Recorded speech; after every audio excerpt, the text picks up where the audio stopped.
Good day, everyone. Welcome to our role of government institution in the promotion, regulation, and development of tourism in the Philippines.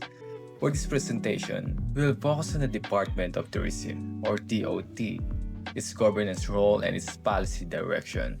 Our discussion will cover four major sections. First, the legal foundation of the DOT through Presidential Decree number 189. Second, the case of City of Manila versus Honorable Perfecto Lacchio. Third, the attached agencies of the DOT.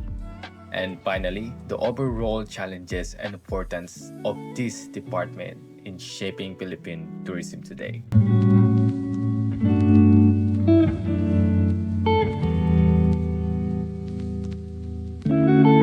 Tourism is one of the most important sectors in the Philippines. It is not only about travel and leisure, but it also serves as a major driver of economic growth, generating jobs, investments, and revenue for the country. Tourism also helps preserve cultural traditions, strengthens national identity, and promotes global awareness of Filipino heritage and hospitality. However, without a guiding institution, tourism could easily become fragmented, unregulated, and even harmful to local communities and the environment. This is why the Department of Tourism is essential. The DOT acts as the central authority that promotes, regulates, and develops tourism in a way that benefits not only travelers but also the Filipino people. Its mission is to create a tourism industry that is competitive, sustainable, and inclusive.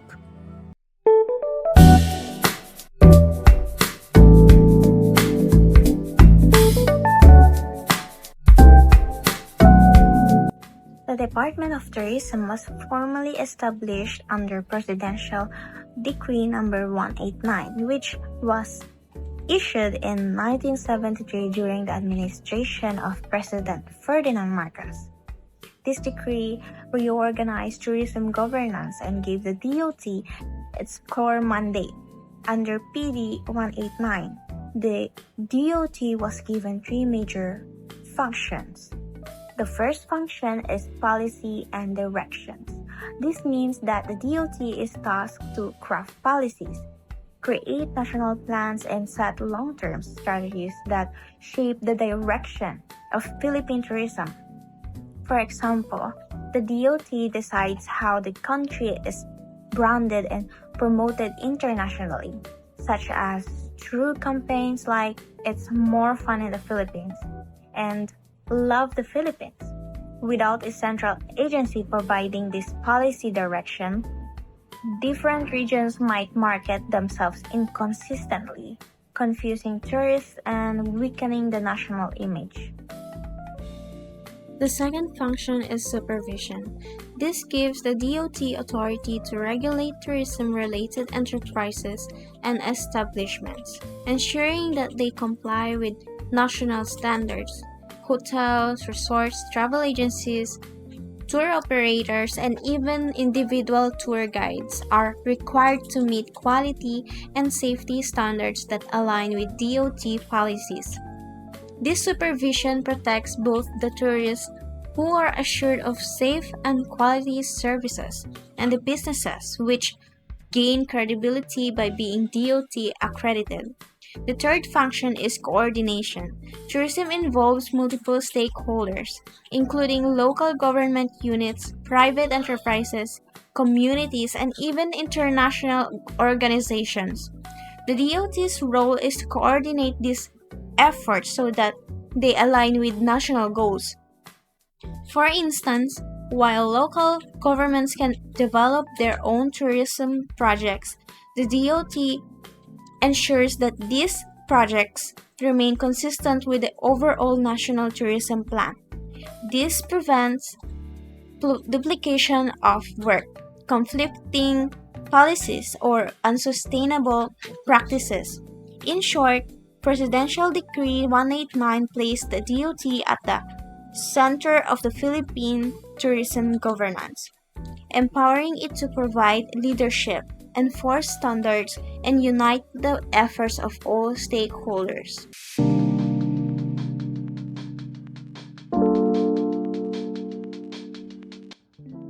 To understand the interaction between national authority and local autonomy in tourism, let us examine the case of City of Manila versus Honorable Prefecto Lagu, GR number 118127, decided on April 12, 2005. This case involved an ordinance passed by City of Manila that sought to prohibit certain types of entertainment establishment within the Ermita Malate area, which was historically a nightclub hub and a popular destination for both locals and tourists. The city government justified the ordinance by citing concerns about morality, safety, and the welfare of its residents. However, this raised the question of whether the City of Manila's ordinance conflicted with the national policies and authority of the Department of Tourism, which promotes and regulates tourism activities. Could the city restrict businesses that attract tourists if these restrictions go against national tourism strategies? The Supreme Court ruled that local governments do indeed have the power to regulate businesses within their jurisdiction. As granted under the Local Government Code, cities and municipalities can pass ordinances to protect public morals, enforce zoning, and regulate establishments. However, the court also emphasizes that these local regulations do not contradict the policy direction of the DOT and other national agencies. The lesson from this case is clear. While local governments have the right to regulate their areas, they must align their rules with the national framework set by DOT. Without this alignment, there will be confusion, inconsistency, and even conflict between the local ordinances and national policies. A modern-day example of this balance can be seen in Boracay's closure and rehabilitation in 2018. The DOT, together with the Department of Environment and Natural Resources, intervened to address severe pollution and unregulated development on the island. Although Boracay is governed locally, the national government had to step in with broader authority to ensure sustainable development. This case and the Boracay example both highlight that tourism governance requires strong coordination between the national government and local units.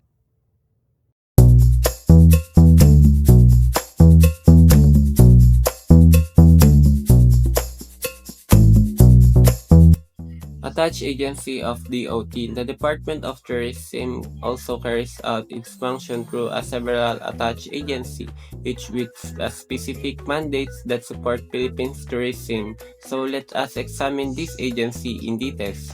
The Tourism Infrastructure and Enterprise Zone Authority, or TIECA, is responsible for developing tourism infrastructure such as road, airports, cruise terminal, and facilities that directly support tourists.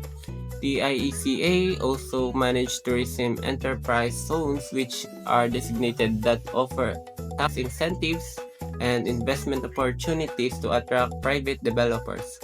Through this zone, tourism development becomes more structured and investment friendly. The Tourism Promotion Board, or TPB, is in charge of marketing and promoting the Philippines domestically and internationally.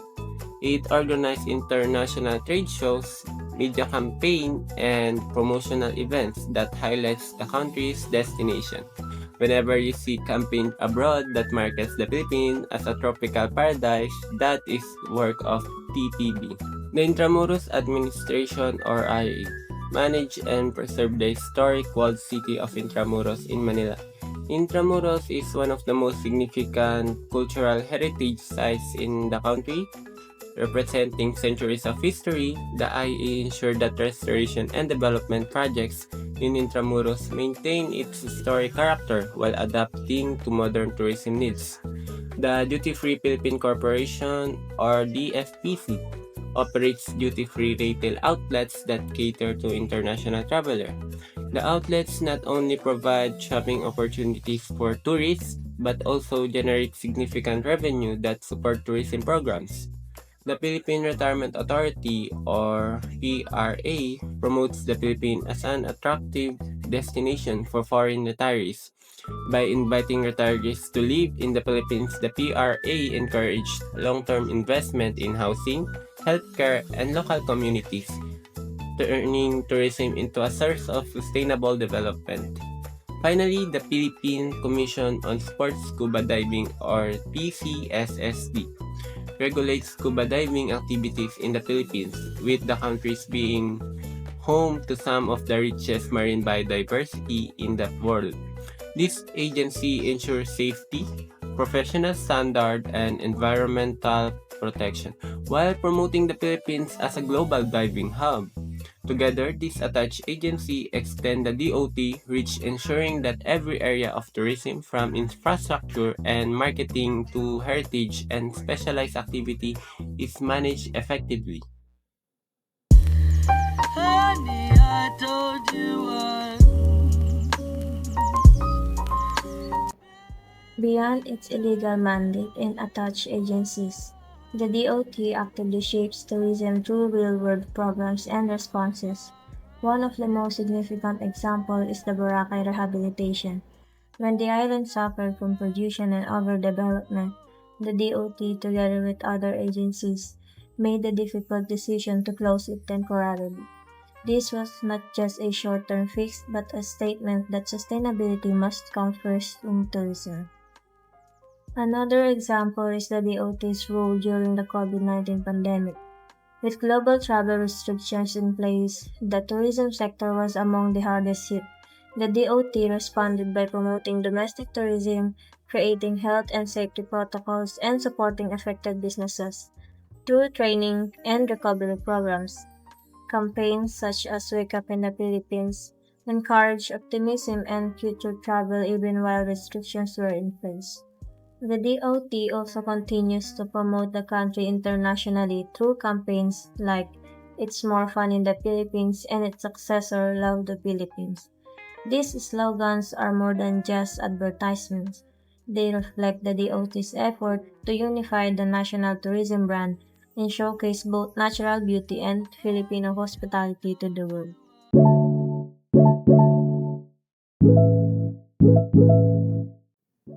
However, the DOT also faces major challenges. Over-tourism threatens popular destinations like Baguio, Palawan, and Siargao, where visitor numbers sometimes exceed local capacity. Infrastructure remains uneven, with some regions still lacking airports, ports, or roads that are necessary for sustainable tourism growth.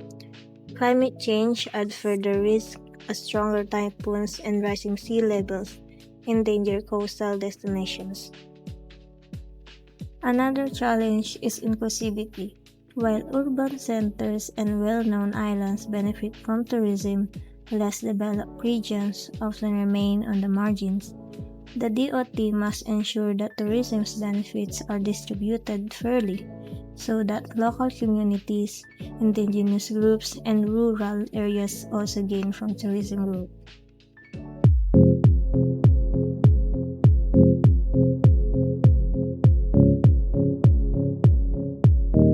Conclusion, the Department of Tourism is much more than a promotional body.